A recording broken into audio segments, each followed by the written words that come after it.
akal enggak. Nah kalau nggak logis, nggak masuk akal, ya bukan ilmu namanya, gitu aja. Yang namanya bukan ilmu ya jangan diikuti.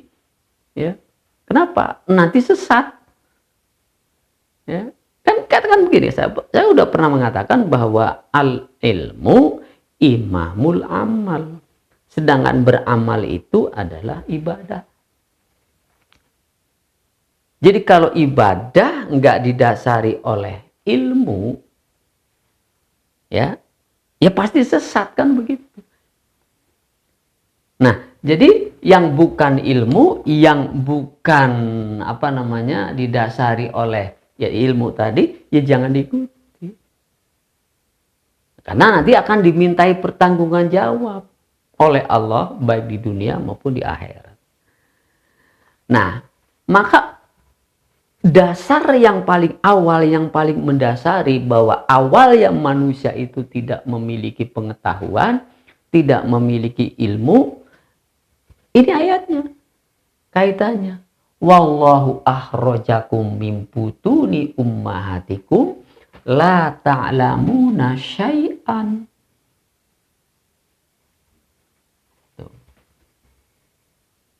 Jadi manusia yang dilahirkan ke dunia itu begitu lahir nggak tahu apapun, nggak ngerti apapun, kosong, nol, ya. Jadi dalam kondisi seperti ini, ya, pernah saya bahas, katanya di dalam rahim pernah menjadi saksi. Nah, itu kan nggak nyinkron dengan ayat ini.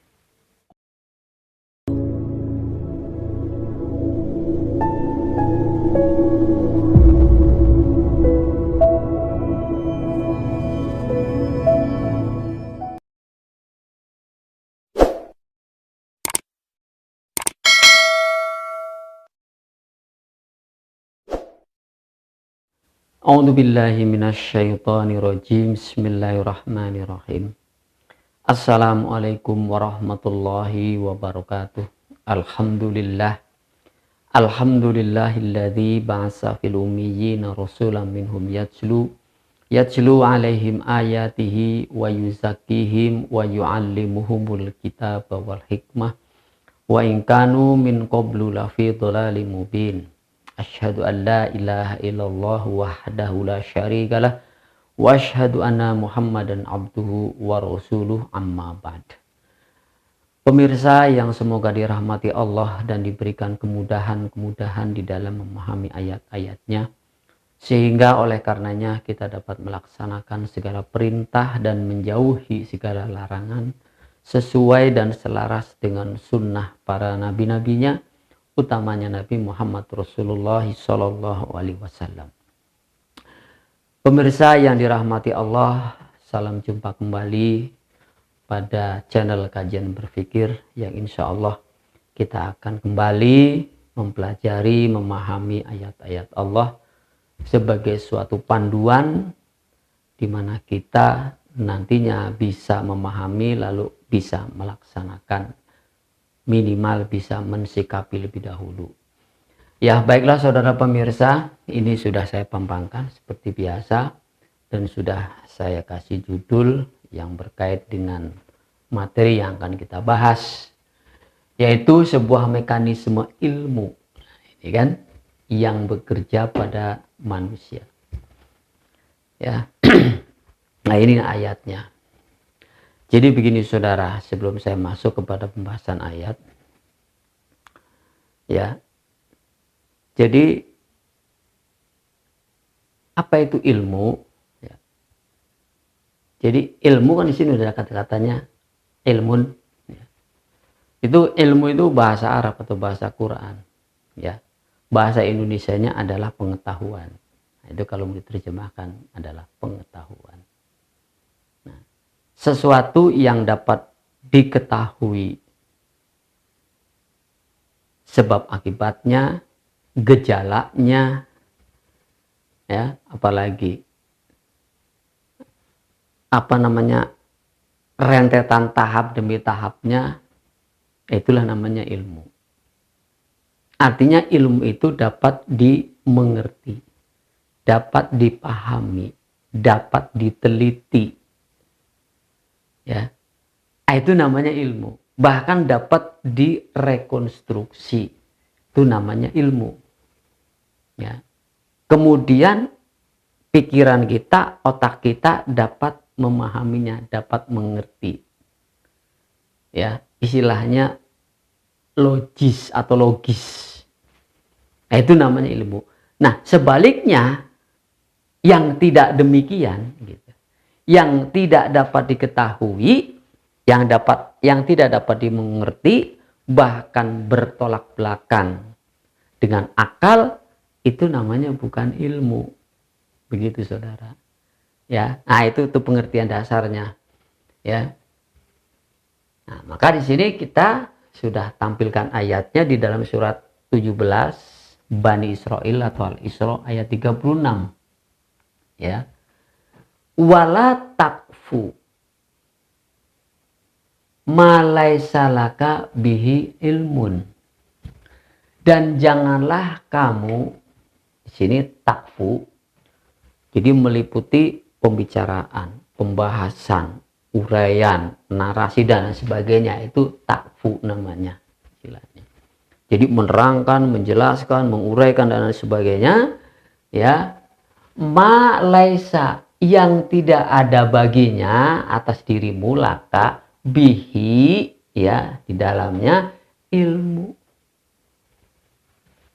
Nah, ilmu tadi harus saya kasih tahu. Ya. Jadi jangan kita bicara, jangan kita ngomong, jangan kita menarasikan, jangan kita berpendapat, dan seterusnya dan seterusnya. Ya. Yang tidak bisa dipertanggungjawabkan nantinya begitu. Kenapa?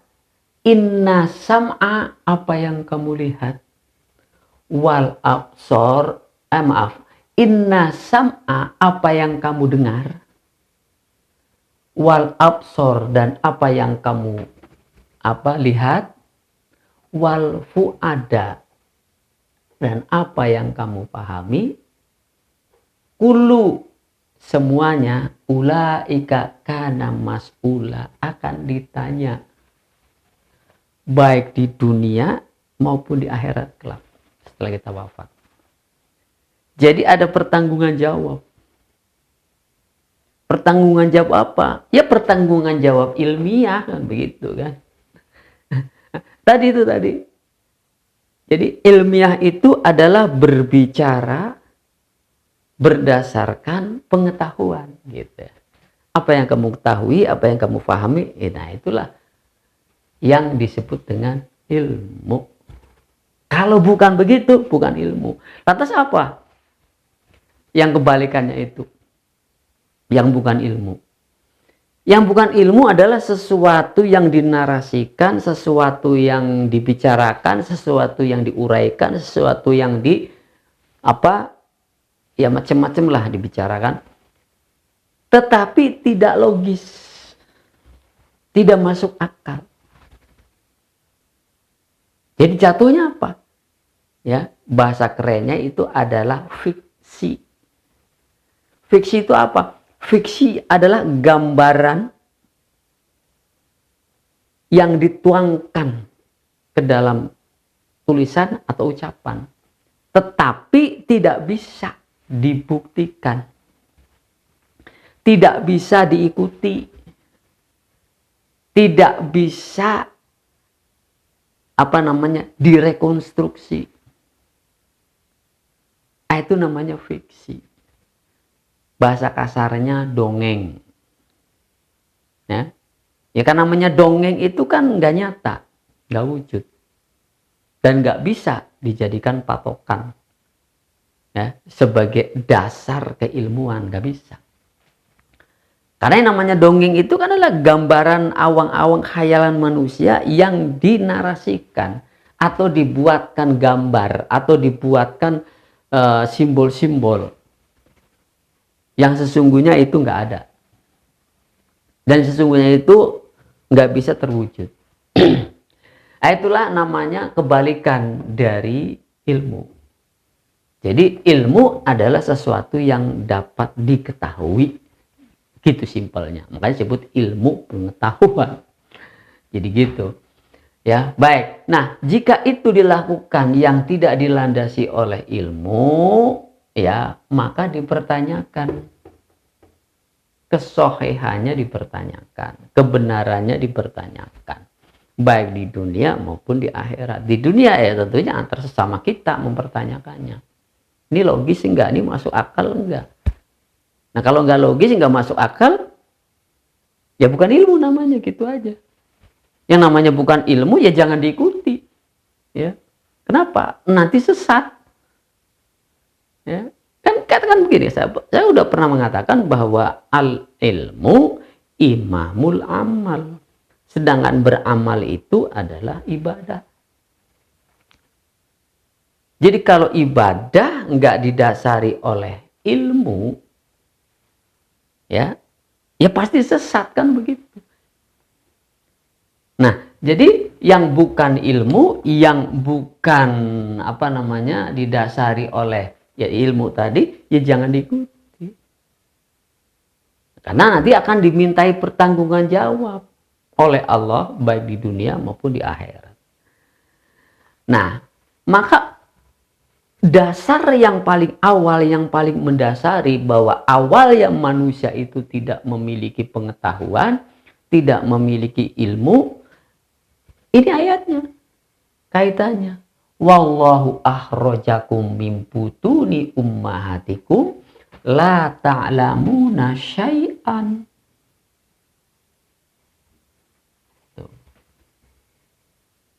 Jadi manusia yang dilahirkan ke dunia itu begitu lahir nggak tahu apapun, nggak ngerti apapun, kosong, nol, ya. Jadi dalam kondisi seperti ini, ya, pernah saya bahas, katanya di dalam rahim pernah menjadi saksi. Nah, itu kan nggak nyingkron dengan ayat ini. Qala bala, syahidnya benar saya menjadi saksi bahwa engkau Tuhanku. Nah, itu yang kayak begitu tuh, pemahaman yang kayak begitu tuh, ya, katanya sudah pernah tahu di sana, kan berarti pernah tahu di dalam rahim. Nah, padahal Allah menjelaskan di sini, itulah bantahan Allah terhadap orang-orang yang menarasikan, yang menerangkan, ya, bahwa di alam rahim, ya, dia sudah bersaksi. Kalau sudah bersaksi kan berarti dia menyaksikan, berarti dia tahu, berarti dia ngerti Tuhannya. Nah, sementara begitu lahir, la ta'lamun syai'an, kata Allah. Berarti dibantah oleh Allah pemahaman itu. Berarti pemahaman itu tidak berdasar ilmu. Nah, yang kayak begitu kok diikuti? Benar, nah itu kan kiai ulama banyak menerangkan ya, tentang ayat itu. Yang 40 hari ditiupkan ruh, dia bersaksi. Itu kan nggak ada landasan ilmunya. Nggak bisa diketahui. Kenapa bisa begitu? Yaitu kuasa Allah. Nah, kalau udah kayak begitu, kuasa Allah ya nggak bisa diurai. Nggak bisa dipahamkan secara logis. Ternyata setelah diteliti ayat tersebut, keliru memahaminya. Nggak ada di situ kata-kata ruh. Yang ada anfus. Yang ada jiwa yang bersaksi itu. Nah, hadisnya juga begitu sama. Ya, setelah manusia lahir, dia baru akan hadir di situ jiwa. Nah, makanya di sini saya katakan bagaimana mekanismenya ilmu itu bekerja pada diri manusia. Ya. Nah, baik saudara. Nah, ini ilmu itu yang bisa diuraikan. Yang kemudian tidak bertolak belakang dengan akal. Itu namanya ilmu. Akal mengiyakan. Tapi kalau akal tidak mengiyakan, bukan ilmu sekali lagi. Atau uraiannya itu ya membingungkan. Ya belum bisa dikatakan ilmu. Enggak runut, enggak sistem istilahnya. Itu masih terus harus dikaji. Kalau seperti itu masih debatable nantinya jadinya. Baik saudara, kita akan bahas tentang ilmu. Bagaimana mekanisme ilmu itu bekerja pada diri manusia. Nah, begitu saudara. Nah, karena di sini ada kata-kata apa itu? Ada sam'a. Ya. Kita inventarisir dulu. Kemudian ada basor.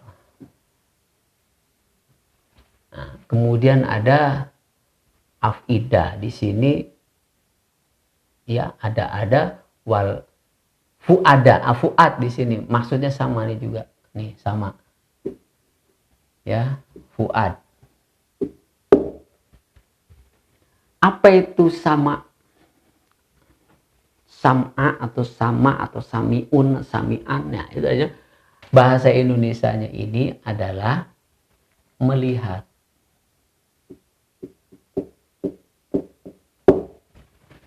Basor mendengar. Maaf, keliru. Mendengar sama A itu.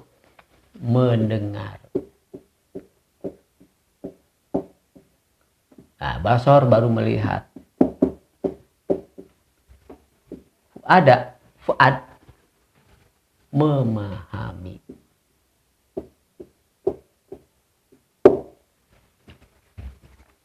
Ya. Alatnya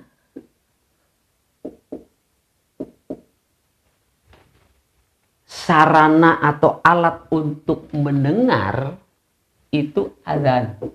Adzan. Udhunun, telinga.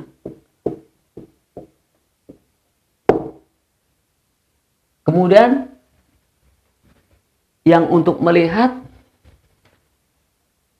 ya, untuk melihat apa? Ainun. Kemudian untuk memahami zikr. Jadi telinga ya, mata, zikr. Apa zikrun? Otak.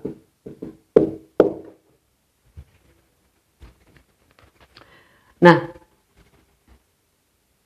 ini akan saya komparasikan dengan tafsir Ibnu Katsir. Ya. Makanya saya enggak menafikan para ulama.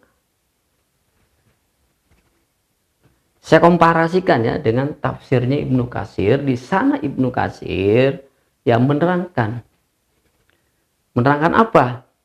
Bahwa Allah menyempurnakan akal. Ini kalimatnya nih. Allah menyempurnakan akal manusia yang bersumber pada nurani. Sebagian lain mengatakan bersumber pada otak.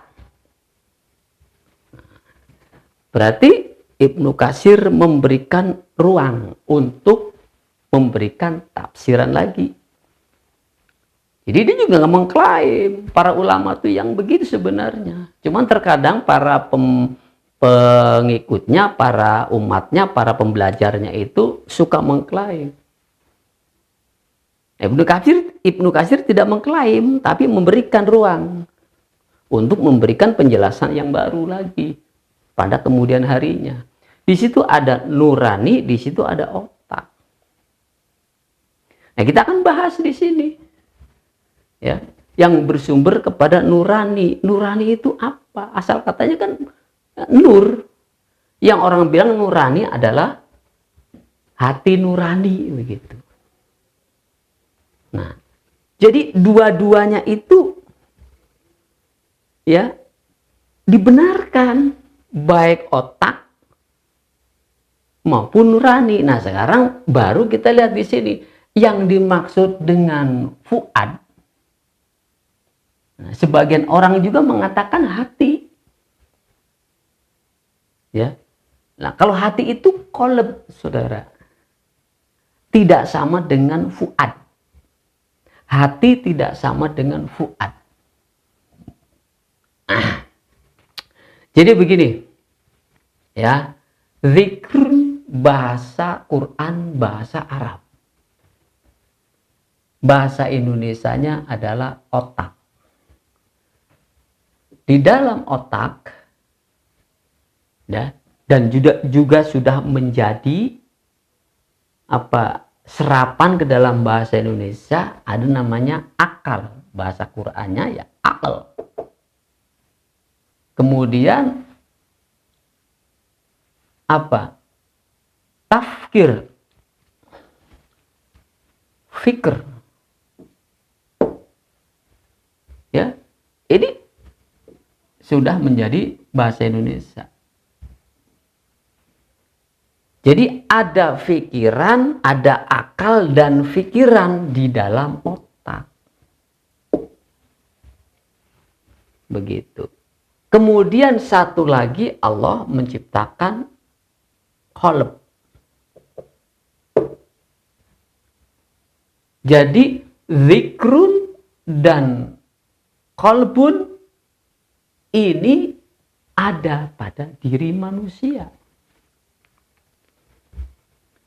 Nah, ketika zikrun dan qalbun, nah, ketika otak dan hati ya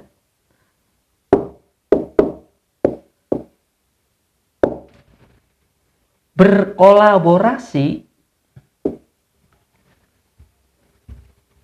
berbuat dan bertindak, istilahnya bekerja sama antara hati dan pikiran, yang dihasilkan adalah pemahaman dan keyakinan.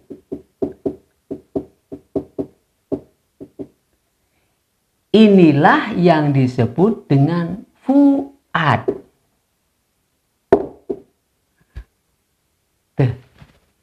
Wal fuada, fuad. Paham, Saudara?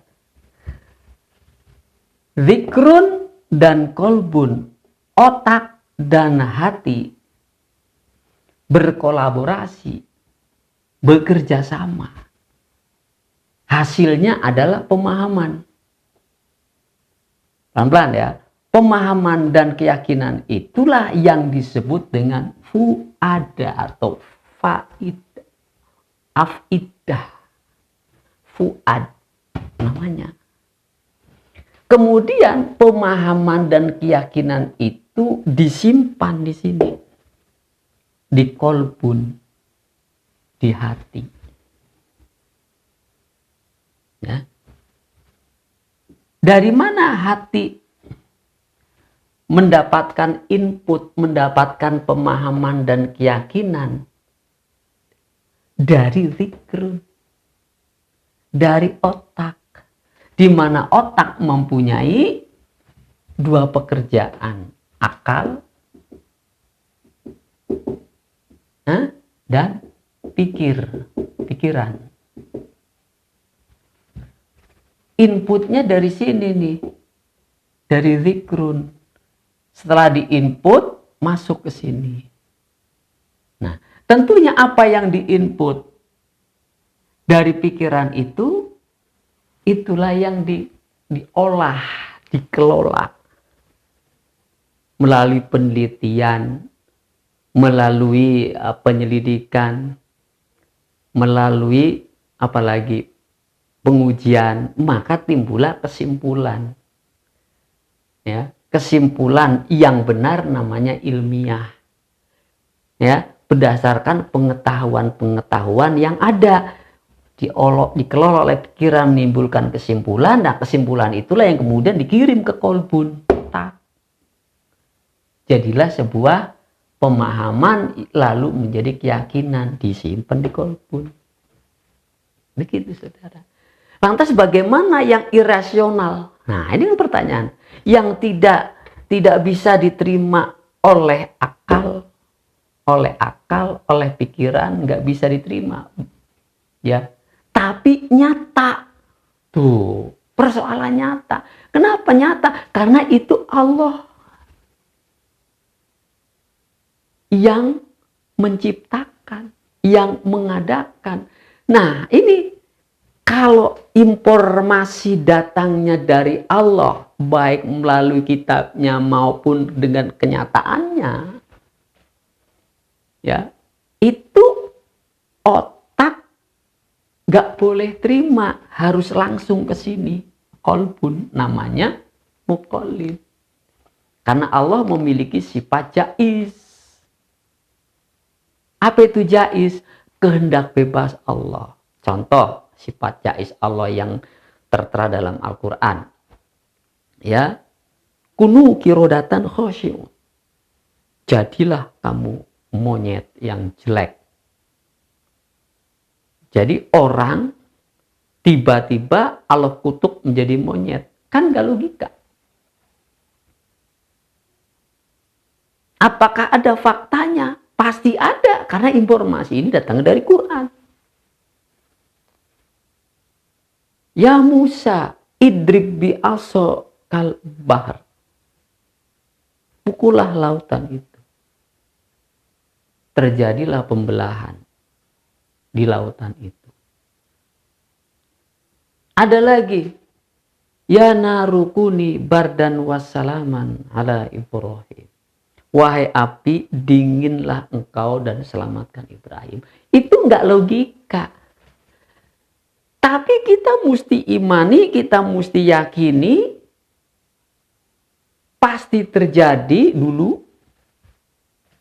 pasti berfakta dulu, dan itu informasi datangnya dari Quran. Kalau diterima secara logika, nggak bisa.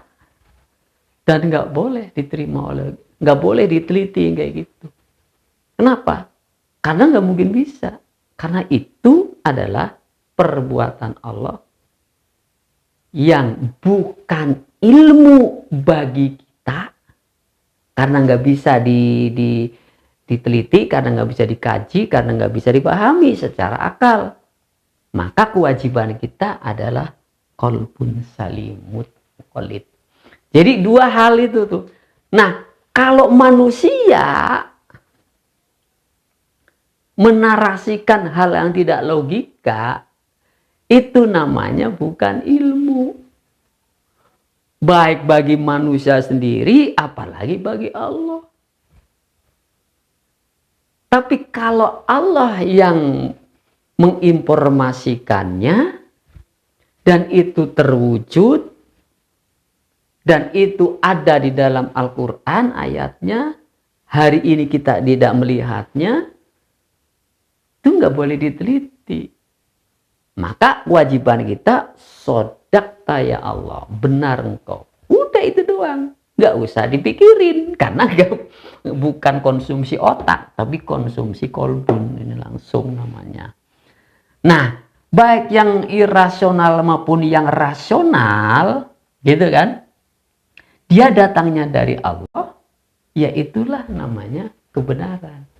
Nah, itulah kolaborasi antara otak dan hati yang menimbulkan pemahaman dan keyakinan yang benar.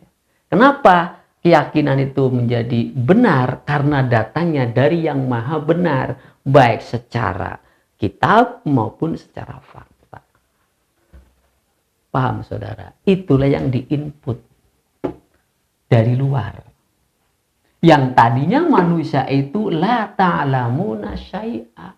Jadi interaksi ya dengan lingkungan itulah yang disebut dengan pengetahuan. Lalu kolaborasi ini ya pemahaman dan keyakinan itu membentuk jiwa. Bahasa Qur'annya nafas, nafsun. Tuh, saudara. Jadi apa yang dipahami ya melalui otak dan hatinya, melalui proses berpikir, maka membentuk jiwa di dalam diri manusia. Tuh, saudara. Jadi kalau ngebahas tuh seperti itu. Jangan awang-awang nafsu apa, ruh apa, ya, kemudian pikiran, otak, jiwa, sukma. Enggak karu-karuan kalau nggak kelihatan mekanismenya kayak begitu. Bukan ilmu, saudara. Yang sulit disimpulkan juga bukan ilmu. Kalau ini udah tersimpul, ya. Jadi informasi dari Allah itu, nah di mana nih? Biar kelihatan. Yang tadi saya uraikan itu, ya, informasi dari Allah itu kebenarannya adalah pasti. Allah memberikan informasinya berupa ayat. Nah, ayat qauliyah maupun ayat kauniyah. Ini bersifat fisikal, alam semesta raya. Ini bersifat tekstual, teks kitab, yaitu Al-Quran. Jadi Al-Quran sebagai informasi yang datang dari Allah, ya, mau ngerti nggak ngerti, mau paham nggak paham, yang pertama kali kita sikapi adalah benar. Jadi apapun yang ada dalam Al-Quran itu informasinya bernilai hak, bernilai benar. Fakta yang tercipta dari sebuah proses kehidupan manusia yang Allah tunjukkan. Maka untuk mensinkronkan antara data dan fakta, lihatlah Qur'annya. Itu namanya tadabbur. Afala yatadabbarunal Qur'an? Tidakkah kamu memperhatikan Al-Qur'an? Ya. Kalau Anda melihat sebuah fakta, maka lihat pula Qur'annya. Sinkron kan nih antara fakta dengan data? Baik fakta sosial yang hak maupun fakta sosial yang batil. Disinilah akan ada Anda mendapatkannya. Makanya mentafsir Quran itu finalnya di sini sebenarnya. Bukan di narasi, di uraian orang, kiai atau ulama. Nah itu saudara. Al-Quran hudan. Al-Quran petunjuk.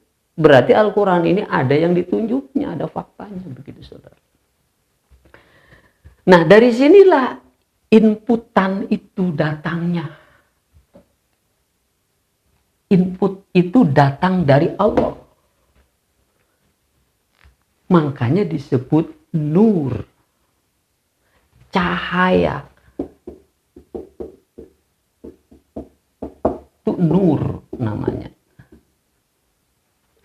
Kalau istilah nurani artinya hati yang telah diterangi oleh cahaya Allah. Cahaya itu majaz, saudara. Bukan cahaya lampu kayak begini, itu majaz. Jadi jangan menggambarkan cahaya yang majaz ini adalah cahaya letterlek. Itu makanya banyak orang keliru. Diajak dengan bahasa majaz, kesasar. Di majaznya itu dalam artian cahaya benar-benar cahaya. Padahal cahaya yang dimaksud itu adalah nuron nahdi bihi mayyasha'u wa ja'alnahu nuron nahdi bihi mayyasha'u. Kami jadikan Al-Quran itu cahaya. Dengan cahaya itulah manusia diberikan petunjuk, dibimbing melalui petunjuknya. Al-Quran hudan berarti majaz. Al-Quran ini adalah cahaya.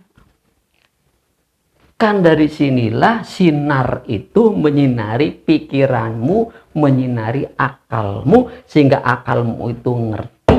Setelah ngerti, masukkan ke dalam kolbunmu, masukkan ke dalam hatimu, menjadi keyakinan, dan keyakinan inilah yang membentuk jiwamu. Maka jiwamu itu ya isinya adalah kehendak-kehendak dari yang maha berkehendak, yaitu Allah. Itulah namanya output. Jadi di dalam hati itu bersemayam kehendak siapa? Karena yang diinput semuanya dari sini berarti kehendak Allah. Jika kehendakmu selaras dengan kehendak Allah, disitulah ibadah kepada Allahnya pasti diterima. Paham saudara? Itulah namanya hati yang tersinari dengan nurullah. Terkadang bahasa sufi itu banyak menggunakan bahasa tinggi sebenarnya. Bahasa orang-orang sufi itu. Tapi sayangnya ditangkepnya, kan bahasa tinggi itu banyak menggunakan bahasa majaz. Tapi ditangkapnya fisikal. Di situ kelirunya. Ya. Makanya banyak kesasar. Ya. Nah, nanti kita pahami ya istilah sufi, tasawuf, ya, thariqah ya berdasarkan ayat. Yang dipahami oleh para ulama dan para pengikutnya keliru. Karena objeknya mestinya bukan benda, bukan zat. Tapi yang diomongin zat, yang diomongin adalah sesuatu yang bukan benda. Diomonginnya dalam bahasa majaz.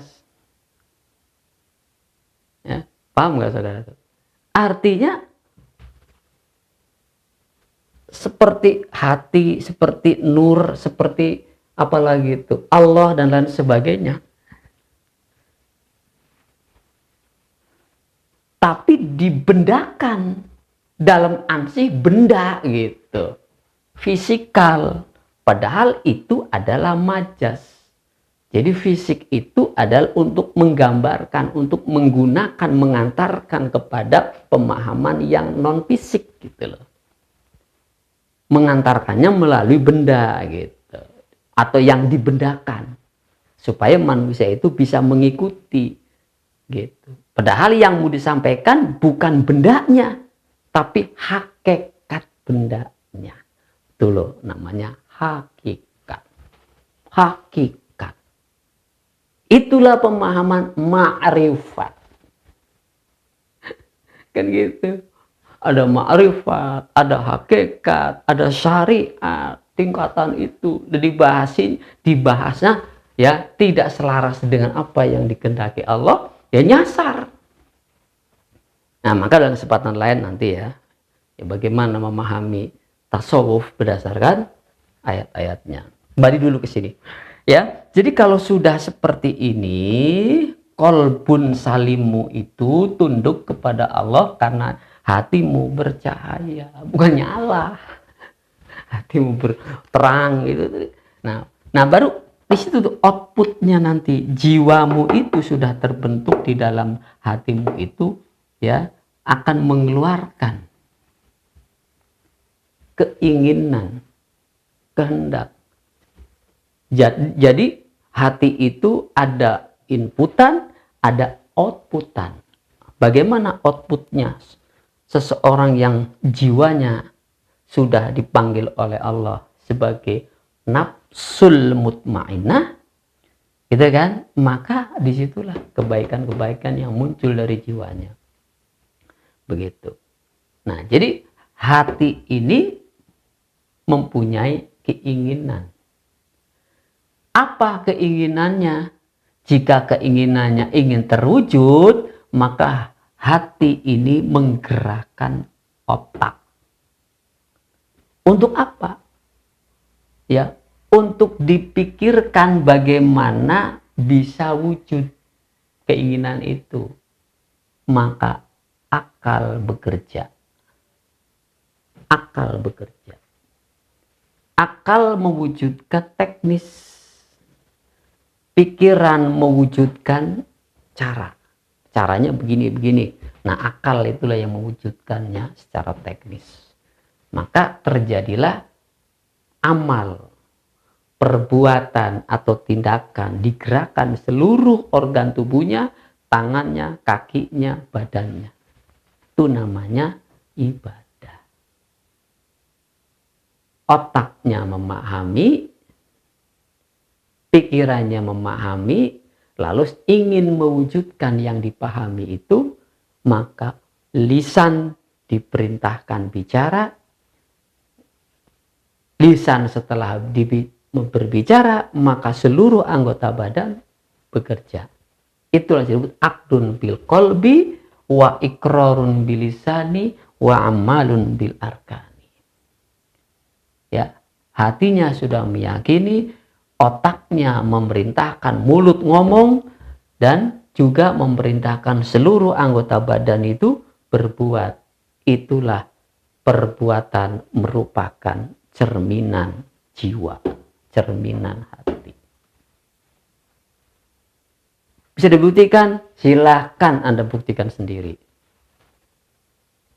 Ya, apa yang Anda katakan, itu adalah apa yang ada dalam otak Anda, pikiran Anda. Apa yang dalam otak dan pikiran Anda tidak lepas dari itu adalah keyakinan Anda. Semua manusia tanpa kecuali begitu. Makanya mekanismenya seperti ini. Nah, itu yang positif. Yang negatif, tentu informasi yang diterimanya bukan dari Allah. Atau informasi-informasi yang menyesatkan, informasi-informasi yang keliru, informasi-informasi yang menjerumuskan min ghairillah, diterima oleh akal pikiranmu,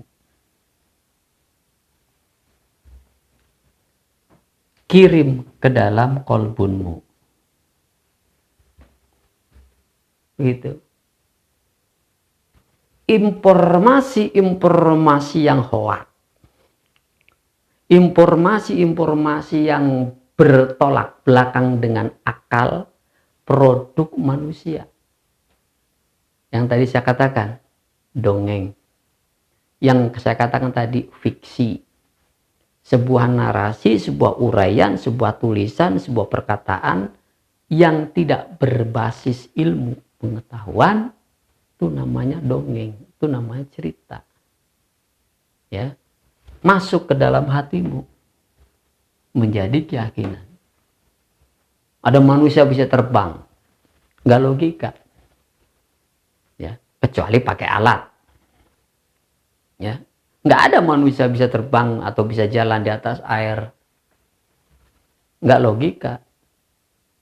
Ya, ada manusia dibunuh nggak mati, kecuali takdir Allah, lain soal. Ya, kebal, nah itu kan nggak logika, jadi keyakinan. Nah, itu adalah informasi-informasi yang bukan nur namanya. Kalau nur kan datang dari Allah. Nur minaz zulumati ilan nur. Jadi kebalikannya, zulumat. Jadi kalau hati nurani berarti ada hati zulmani, hati yang gelap. Nah, berarti apa yang dikonsumsi oleh otak dan hatinya itu adalah kesesatan. Maka jiwa ini terbentuk dengan nafsul lawamah. Jiwa-jiwa yang tidak stabil, jiwa-jiwa yang gerasa gerusu, jiwa-jiwa yang hanya memperturutkan hawahu. Maka kalau yang dikonsumsi ada sesuatu yang negatif, maka inputnya outputnya keluarnya juga tindakan yang negatif. Itulah nanti tindak kejahatan, kriminalisasi, kriminal, perbuatan jahat, perbuatan serong, perbuatan zolim, itu nampak dari apa yang dikonsumsinya. Gitu, saudara. Yang dikonsumsi hal-hal yang buruk, maka akan memproduk hal-hal yang buruk lagi. Gitu. Nah, makanya itulah mas'ulan, dipertanggungjawabkan apa yang kamu dengar, apa yang kamu lihat, apa yang kamu paham. Pendengaranmu, penglihatanmu, dan pemahamanmu, keyakinanmu akan dimintai pertanggungjawab baik di dunia sekarang ini maupun di akhirat kelak. Di dunia sekarang ini ya ditanya, bener nggak lu pemahamannya? Berdasarkan Quran nggak? Berdasarkan wahyu nggak?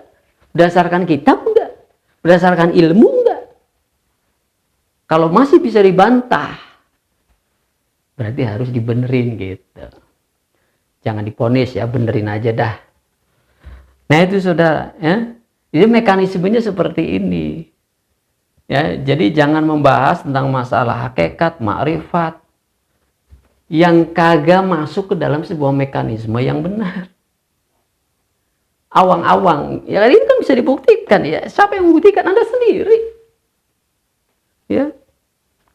Tuh. Anfus, qalbun, dzikrun, ya ada semua di Quran. Hah? Paham saudara?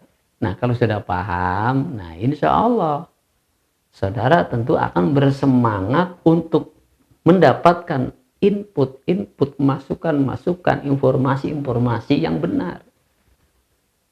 Dari sumbernya yaitu Al-Quran. Ya. Nah, jadi itu tadi yang katakan saya Ibnu Katsir yang mengatakan kedua-duanya benar di sini. Ya. Mengatakan bahwa akal sumbernya adalah nurani. Benar, nurani itu kan dari nur dari Al-Quran. Ya, sebagian lain mengatakan dari otaknya. Nah, ini otak. Nah, kedua-duanya sinkronkan. Kedua-duanya merupakan alat yang Allah berikan kepada manusia, baik kolbunnya maupun zikrunnya. Kolaborasi kerjasama antara zikrun dan kolbun itu menghasilkan pemahaman, menghasilkan keyakinan. Pemahaman dan keyakinan itu yang tersimpan di dalam kolbun itu menjadi jiwa, kepribadian, karakter, nafsun namanya dalam bahasa Qur'annya. Gitu saudara. Nah inilah yang dipertanggungjawabkan di hadapan Allah ketika kita nanti wafat. Kullu nafsin dha'iqatul maut.